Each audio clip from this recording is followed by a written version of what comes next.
हो, त्यांनी जो काय फॉर्म्युला दिलेला आहे त्याला जेवढं शक्य आहे तेवढं मी त्यांना सांगितलं की बाबा ह्याच्या पलीकडे मला जाता येणं शक्य नाही. 171 117 हा फॉर्म्युला ठरलेला. नाही नाही, म्हणजे कुठला फॉर्म्युला ठरवायचा तर अर्धा फॉर्म्युला नाही घेता येत. सर सवाल यही है, जर शिवसेना प्रमुखांच्या वेळेला ठरलेला फॉर्म्युला हा 171 117 आहे. शिवसेना हमारे पुराने साथी हैं, 25 साल का संबंध है और युति का संवाद आज पूरे महाराष्ट्र में जीत के लिए आवश्यक है। हम उसके लिए प्रयत्नशील हैं और शिवसेना की तरफ से भी बहुत सम्मानजनक तरीके से सभी विषयों पर विचार विमर्श हो रहा है, इसलिए इसमें किसी प्रकार की कल्पना की या संशय की गुंजाइश नहीं है और हमें विश्वास है कि युति होगी। शिवसेना भाजपमध्ये जागा वाटपावरून निर्माण झालेला वाद टोकाला गेला आणि शिवसेना भाजप वेगळे लढले तर सत्ता येणार नाही असं रामदास आठवले यांनी म्हटलंय. तर उद्यापर्यंत जागा वाटपाचा तणाव मिटला नाही तर उद्या घटक पक्ष शिवसेना भाजप नेत्यांची भेट घेणार आहे. याच विषयी चर्चा करण्यासाठी शिवसंग्रामचे अध्यक्ष विनायक मेटे यांनी रिपाई अध्यक्ष रामदास आठवले यांची भेट घेतली. त्यावेळी विनायक मेटेंनी हे स्पष्ट केलं.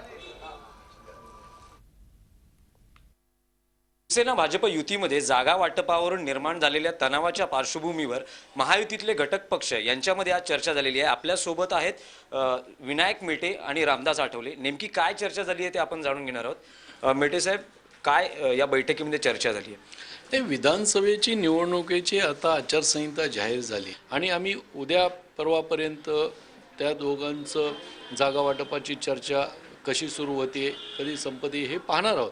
पण जर 2 दिवसामध्ये नाही झालं तर आम्ही सगळेच, आम्ही आणि आठवले साहेब दोघं तर आहोतच, पण बाकीच्या दोघांना सुद्धा आम्ही बोलून त्यांच्याशी चर्चा करून आम्ही चौघंही मिळून मग दोन्ही पक्षाच्या नेत्यांना भेटून याचे चांगले आणि वाईट परिणाम त्यांच्यासमोर ठेवायचं काम करू आणि महायुती एकत्रित भक्कमपणाने कसे सामोरा जाता येईल आणि महाराष्ट्राला चांगलं सरकार महायुतीच्या माध्यमातून कसं देता येईल यासाठी आम्ही त्यांना कन्व्हिन्स करायचा प्रयत्न निश्चितपणाने करू.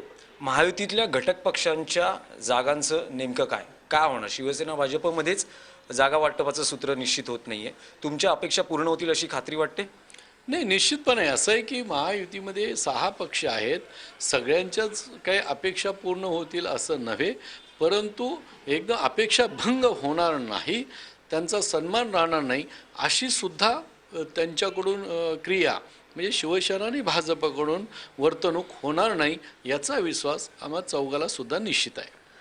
आठवले साहेब, शिवसेना भाजप युतीमधल्या तणावाचा महाराष्ट्रामध्ये अयोग्य संदेश जातो असं वाटतंय, कारण ज्या पद्धतीने वातावरण निर्माण झालेलं आहे, तुम्ही काय सांगा? महाराष्ट्रातल्या 11-11.5 कोटी जनतेला जर खरा न्याय द्यायचा असेल तर शिवसेना भाजपनी जागा वाटपाच्या संबंधातला फार मोठा अट्टास बाजूला ठेवून महाराष्ट्रातल्या जनतेसाठी एकत्रित येणं अत्यंत आवश्यक आहे.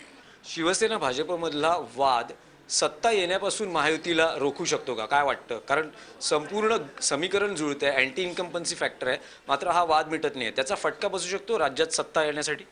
हा, जर हे वेगळे लढले तर नक्कीच फटका बसू शकतो. म्हणजे जर शिवसेना आणि भाजप जर वेगळे तर लढले तर या राज्यामध्ये पुन्हा काँग्रेस राष्ट्रवादी सत्ता येण्याची शक्यता नाकारता येत नाही.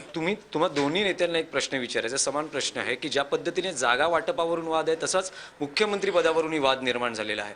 घटक पक्षांना काय वाटतं? तुम्हाला काय वाटतं आठवले? नाही, त्या संबंधामध्ये आता आपलं मत असं आहे की शिवसेनेचा मुख्यमंत्री झाला तरी उद्धवजी झाले तर आम्हाला फार मोठा आनंदच आहे. त्याचबरोबर BJPचाही जर होत असेल तर आम्हाला आनंदच आहे.